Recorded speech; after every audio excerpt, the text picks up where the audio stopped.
Thank you. Wonderful to have you here. Thank you so Thank much. you. How many of us here know or have a 12-year-old girl in our lives? Maybe a daughter, a sister, a niece, a cousin, or a granddaughter? No? Okay, there's a number of us. So think about what she's doing right now. Is she in school? Maybe watching a movie? Or attending a summer camp? Wherever she is, she's most probably daydreaming about all the fancy things that she want to be doing in her life, right? Like any 12-year-old girl is supposed to be doing. But now, imagine if tomorrow is her wedding. Can we even do that? Imagine that. Imagine growing up in a place where, as a child, you are most likely to walk down the aisle than into a secondary school classroom, which is a reality of many girls around the world. We know globally, every year, tens of millions of adolescent girls are forced into early marriage, drop out of school, become mothers far too early, and they face situations that puts their life at risk with every unplanned pregnancy. It reduces their earning potential with a long-term poverty implication on their families and communities. So meet Shega. Shega is a married 16-year-old adolescent mother. Shega was turning 14 when she was forced to get married. And she was told about it just a few days before the wedding. And she cried. She pleaded to get out of that marriage by giving the example or the excuse of wanting to continue her education, which she was really good at. She was in grade 8. Nobody had actually heard her plea, and she went ahead and get married to a man that she has never met before. And a year later, she gave birth to her son, and now she's a mother.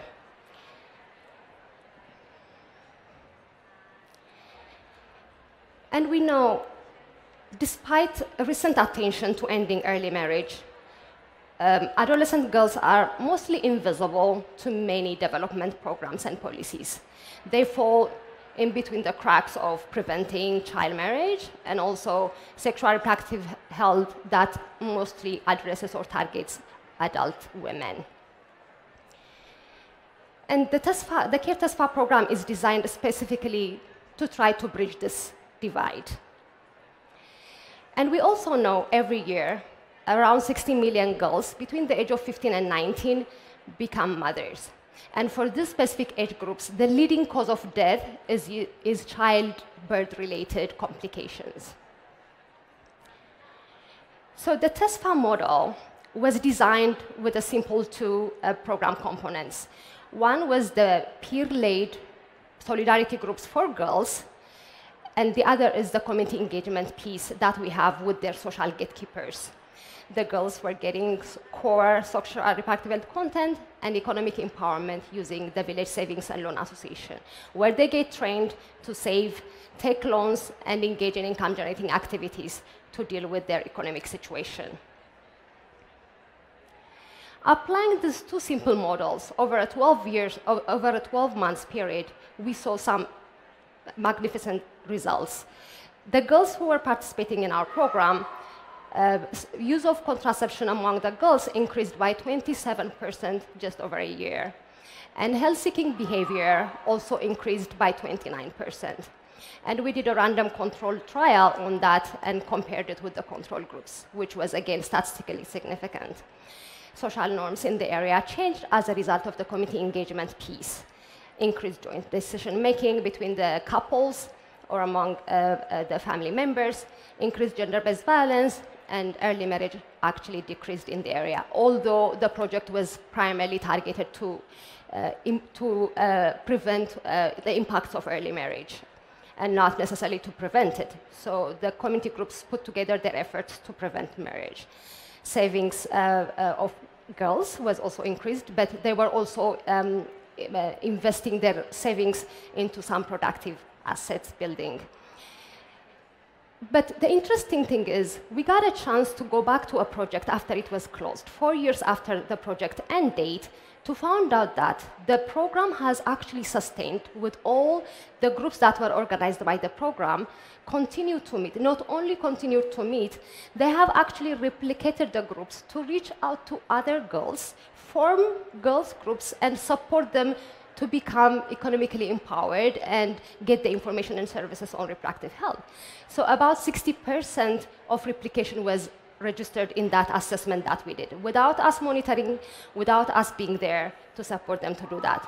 So now we are going back to learn from them, sit down with them, and really ask them, how did you do that? How did you not only sustain, but also replicate this to reach out to others?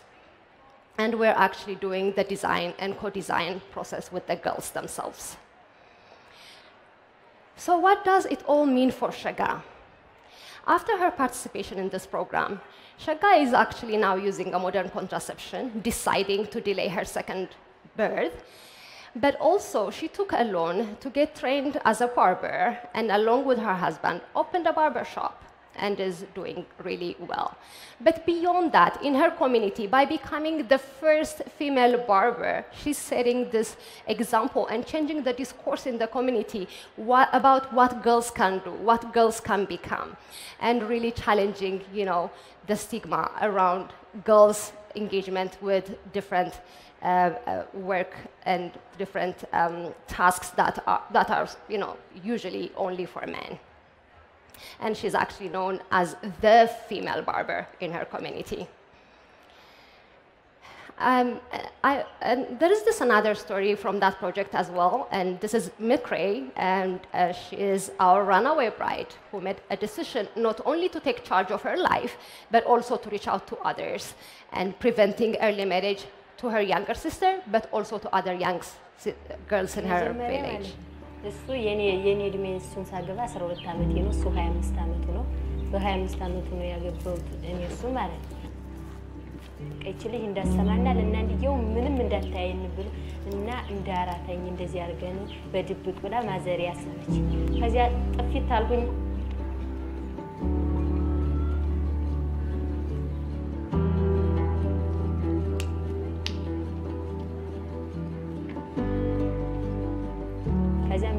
ጋር ችለም አርኩኝና በሶስት ቀኔ ተመልሼ መጣሁ ከሲ አለድማ ድራታኝ ትምህርቴ ጋር ነው ሞተ ብላ እምቢ ብላ ትምህርቷን ተታዛለ ደከመች ተማሪ አንድ ልጅ ደግሞ የተማራለ እንደ ከሊ ብማርስ ምናምን እላቸው ነበር እላት ነበር ማለት ነው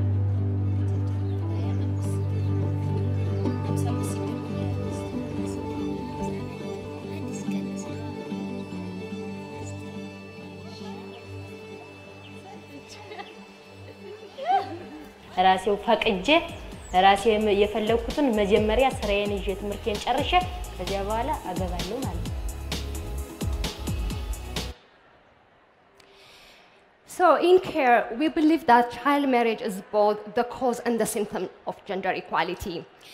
And we work together to address the root cause of child marriage, seeking a world in which girls and women are able and prepared to choose if, when, and whom to marry, and if and when to live a marriage. And the practice of child marriage and the explanation given for it vary from one context to another, but the underlying causes remain similar. The undervaluing of girls and their role, the patriarchal control over their sexuality, gender-based violence or the fear of gender-based violence, and what girls need to be given, and what the commodification of girls through the marital exchange. And we know that married girls have the potential and the energy to change their world and to use the power that they have, as long as we engage them and work with them in combating this battle. Thank you. Great, and thank you so much. You know, so much good news is coming out of Ethiopia. I'm wondering if a lot of it has to do with your woman president. I think so. I think so too. I think so too. What was the one big lesson you've taken away from TESFA so far? So when we started out this project, we actually struggled to find good examples of programs that work with married adolescent girls, which we couldn't find, to be honest, which was back in 2010. So, and we didn't know how to deal with this, how to recruit them into the program and empower them through this process. But after we engaged with them, we actually realized that despite the situation that their life is in and that they are in, they are so powerful. They have this energy and power inside them that they can use not only to pull themselves out of their situation, but also to reach out to others and be change agents in their community, which was a big insight we had from this program.